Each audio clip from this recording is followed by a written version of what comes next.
तो दोस्तों, उड़ने की आशा के आज के एपिसोड की शुरुआत में सायली उन 3 अनजान आदमियों के साथ जा रही होती है। तभी पीछे से ढाबे वाली महिला उसे रोक देती है। इधर ढाबे का मालिक, जो कि उसका पति होता है, उन तीनों में से एक का कॉलर पकड़ लेता है और उनको फटकारता है कि वे उसके ढाबे से किसी लड़की को उठाने की जरूरत कैसे कर रहे हैं। वो उन्हें राक्षस कहता है, जो बहन बेटी के नाम पर औरतों का गलत फायदा उठाते हैं। इसके बाद ढाबे का मालिक और आसपास के लोग मिलकर उन तीनों गुंडों की जमकर धुलाई करते हैं, जिससे वे तीनों वहां से भाग निकलते हैं। इधर गुंडों के भागने के बाद ढाबे वाली महिला सायली को डांटती है कि वो दिखने में होशियार लगती है, लेकिन हरकतें बेवकूफों वाली कर रही है कि इतनी रात को किसी के भी साथ चल पड़ी। फिर उसका पति सायली को शांत करता है और भरोसा दिलाता है कि वो उनके ढाबे पर सुरक्षित है और उसे घबराने की जरूरत नहीं है। जब वो महिला सायली से पूछती है कि वो यहाँ किसे ढूंढ रही है, तो सायली बताती है कि उसके पति सचिन नाराज होकर अमृतसर चले गए हैं और वो उन्हीं को ढूंढते हुए यहाँ तक आई है। दूसरी तरफ सचिन और हैरी सफर पर होते हैं। सचिन इधर हैरी के फोन की कॉलर ट्यून की तारीफ करता है और उसे अपने फोन में लगाने के लिए हेल्प मांगता है, तो हैरी भी खुशी खुशी हेल्प के लिए तैयार हो जाता है। फिर वो सचिन को सलाह देता है कि परमिशन लेकर वीडियो बनाना एक अच्छी सीख थी। इसके बदले वो सचिन को भी एक सलाह देता है कि प्यार को रोकना नहीं चाहिए, उसे अपने पास आने देना चाहिए, क्योंकि जिनके पास प्यार करने वाला होता है वे बहुत लकी होते हैं। हैरी फिर अपना दुखड़ा रोता है कि वो 5वीं बार इंडिया आया है, लेकिन अभी तक उसे उसकी लवर नहीं मिली। फिर इधर हैरी ढाबे वाले की तारीफ करता है कि वो अपनी पत्नी के लिए बहुत प्रोटेक्टिव था। वो कहता है कि अगर उसकी पत्नी के साथ भी कोई बदतमीजी करता तो वो भी उसे सबक सिखाता। फिर हैरी बाबा जी से दुआ मांगता है कि उसे उसकी हीर मिल जाए, ताकि वो अपनी पत्नी के साथ इंडिया आकर ब्लॉगिंग कर सके। लेकिन सचिन अचानक उसको चुप करा देता है। वो हैरी को चेतावनी देता है कि यहाँ अपना मुंह बंद रखे वो, वरना उसे ये सब बातें पसंद नहीं है और वो सीधा आकर उठाकर ले जाएगी। तभी हैरी जब पूछता है कि किसकी बात कर रहा है वो, तो सचिन हैरी को चुप कराने के लिए एक डरावनी कहानी सुनाता है। वो बताता है कि एक लड़की थी जो अपने प्यार के चक्कर में घर से भाग गई थी, लेकिन जब वो इस सड़क पर अपने प्रेमी के साथ पहुंची तो उसने उसे धोखा दिया और सारे गहने जेवर लूट कर भाग गया। वो लड़की प्रेमी के पीछे भागती रही और अचानक एक ट्रक ने उसे टक्कर मार दी, जिससे उसकी मौत हो गई। सचिन कहता है कि तब से उस औरत की आत्मा इसी सड़क पर भटकती है और उन लोगों से चिपक जाती है जो प्यार ढूंढने निकलते हैं। तो हैरी डर कर पूछता है कि चिपकने के बाद वो करती क्या है, तो सचिन इशारे में समझाता है कि वो इंसान को खत्म कर देती है, इसीलिए इस सड़क पर मुंह बंद रखना ही बेहतर है। इधर हैरी सचिन की बातों को अंधविश्वास मानकर डरने से इनकार कर देता है। इस पर सचिन गाड़ी रोक देता है और हैरी को चुनौती देता है कि अगर उसे डर नहीं लगता तो अभी बात करके देख ले। फिर सचिन खिड़की से बाहर चिल्लाकर भगोड़ी दुल्हन की आत्मा को बुलाता है। वो कहता है कि उसे नहीं चिपकना, लेकिन हैरी को उससे कोई डर नहीं है, तो वो चाहे तो हैरी से चिपक जाए। यह सुनकर हैरी बुरी तरह घबरा जाता है और सचिन से जल्दी गाड़ी चलाने को कहता है। इसके बाद सचिन गाड़ी आगे बढ़ाता है और रेडियो पर दोबारा उदास गाना लगा देता है। तभी हैरी फिर से आपत्ति जताता है, लेकिन सचिन समझाता है कि आत्मा को यह यकीन दिलाना जरूरी है कि उन्हें प्यार से कोई लेना देना नहीं है, तभी वो पीछा नहीं करेगी। जब हैरी अपना ब्लॉग बनाना शुरू करता है तो सचिन उसे डराता है कि कैमरा देखते ही आत्मा चिपक जाती है और छोड़ती नहीं। ये सुनकर हैरी चुपचाप बैठ जाता है। फिर सचिन मिरर से उसे डरा हुआ देखकर मुस्कुराता है, क्योंकि हैरी को शांत करने का उसका यह प्लान काम कर गया। अगले सीन में ढाबे पर मौजूद महिला सायली को खाना देती है और समझाती है कि जो हुआ वो नहीं होना चाहिए था। वो सलाह देती है कि सायली को बस कंडक्टर का नंबर रखना चाहिए था। तभी वो महिला का पति जानकारी लेकर आता है कि अगली बस 2 घंटे में आएगी, जो सीधे अमृतसर जाएगी। इधर सायली को चिंता होती है कि 2 घंटे में सचिन बहुत आगे निकल चुका होगा, ऐसे में उसे ढूंढना मुश्किल होगा। अगली सुबह सचिन और हैरी अमृतसर पहुंच जाते हैं। इधर हैरी पिछली सीट पर गहरी नींद में सोया होता है। तभी सचिन उसे जगाने की कोशिश करता है, लेकिन वो नहीं उठता। तो सचिन चिढ़कर उसे माकर तुंडिया और कुत्ते की तरह सोने वाला कहता है। फिर जब सचिन जोर से चिल्लाकर उसे उठाता है तो नींद में भी हैरी भगोड़ी दुल्हन के डर से बड़बड़ाता है कि उसे छोड़ दिया जाए।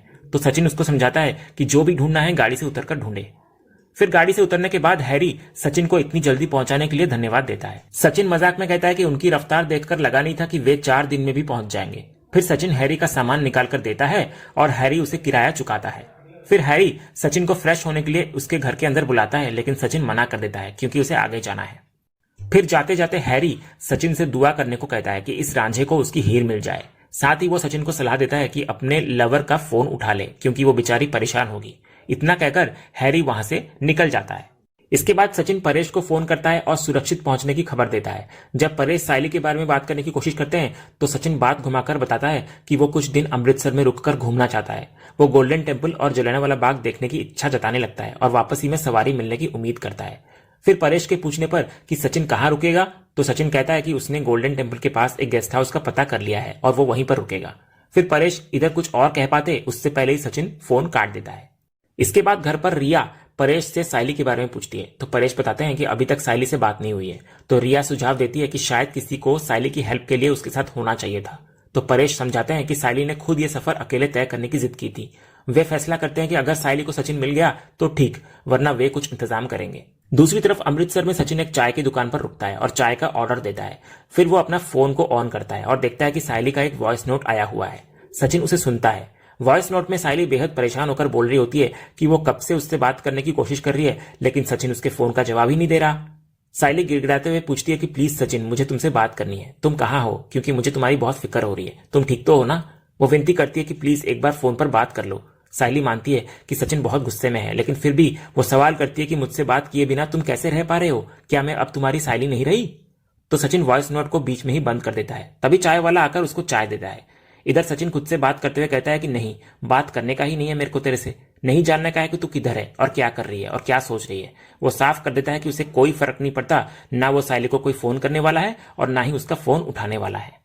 अगले सीन में साइली भी आखिरकार अमृतसर पहुंच जाती है। बस स्टॉप पर पहुंचकर वो तुरंत परेश को फोन करती है और बताती है कि रास्ते में कोई दिक्कत नहीं हुई। वो सचिन के बारे में परेश से पूछती है, जिस पर परेश उसको बताते हैं कि सचिन गोल्डन टेम्पल के पास किसी गेस्ट हाउस में रुका है, लेकिन उन्हें गेस्ट हाउस का नाम नहीं पता। तो साइली उम्मीद जताती है कि वो गोल्डन टेम्पल के आसपास के गेस्ट हाउस में पूछताछ करके सचिन का पता लगा लेगी।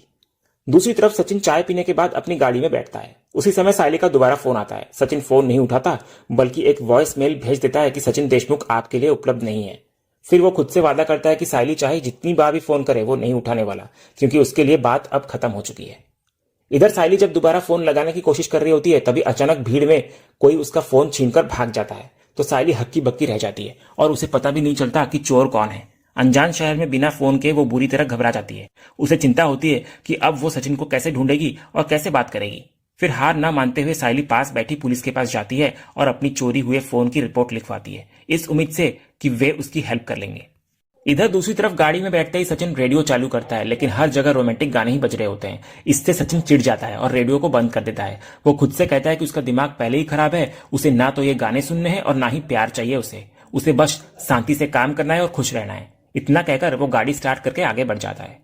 दूसरी तरफ एक अनजान लड़की घबराहट में सड़क पर दौड़ रही होती है। वो अचानक सचिन की गाड़ी के सामने आ जाती है।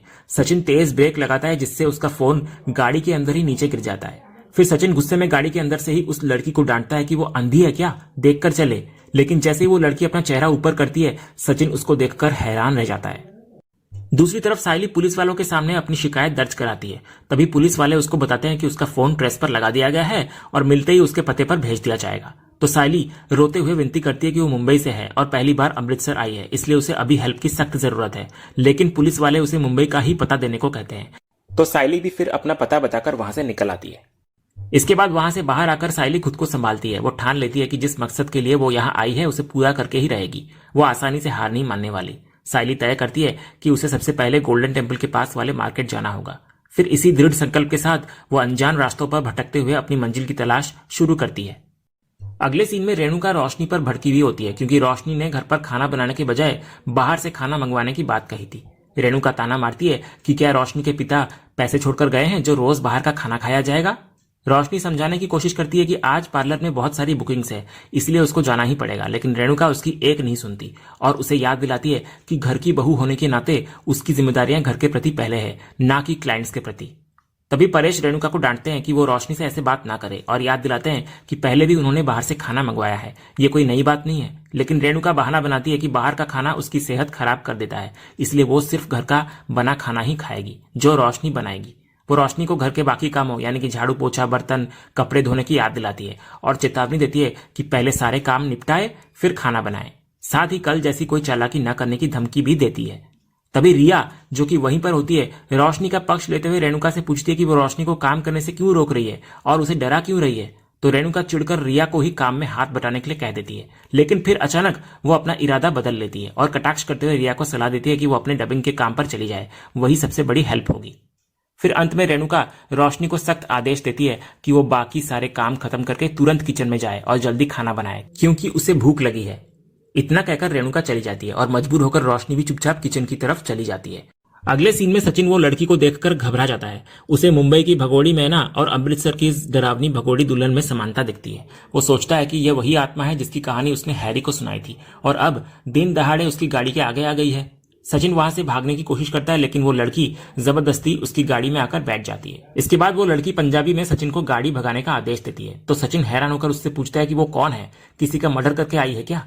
और इतना कहकर सचिन उसे गाड़ी से निकल जाने को कहता है, लेकिन वो लड़की उसको समझाती है कि अभी बहस का वक्त नहीं है, कुछ खतरनाक लोग उसका पीछा कर रहे हैं और अगर उन्होंने उसे देख लिया तो सब गड़बड़ हो जाएगा। तो सचिन खुद को इस पछड़े से दूर रखना चाहता है और गाड़ी बंद करके उसे उतरने को कहता है, लेकिन वो लड़की अपनी जिद पर अड़ जाती है कि वो नहीं उतरने वाली। फिर सचिन बार बार पूछता है कि कौन पीछा कर रहा है उसका। तभी वो गाड़ी के मिरर में देखता है कि एक जीप में बहुत सारे हथियारबंद लोग उसका पीछा कर रहे हैं। उनमें से एक के हाथ में बंदूक भी होती है।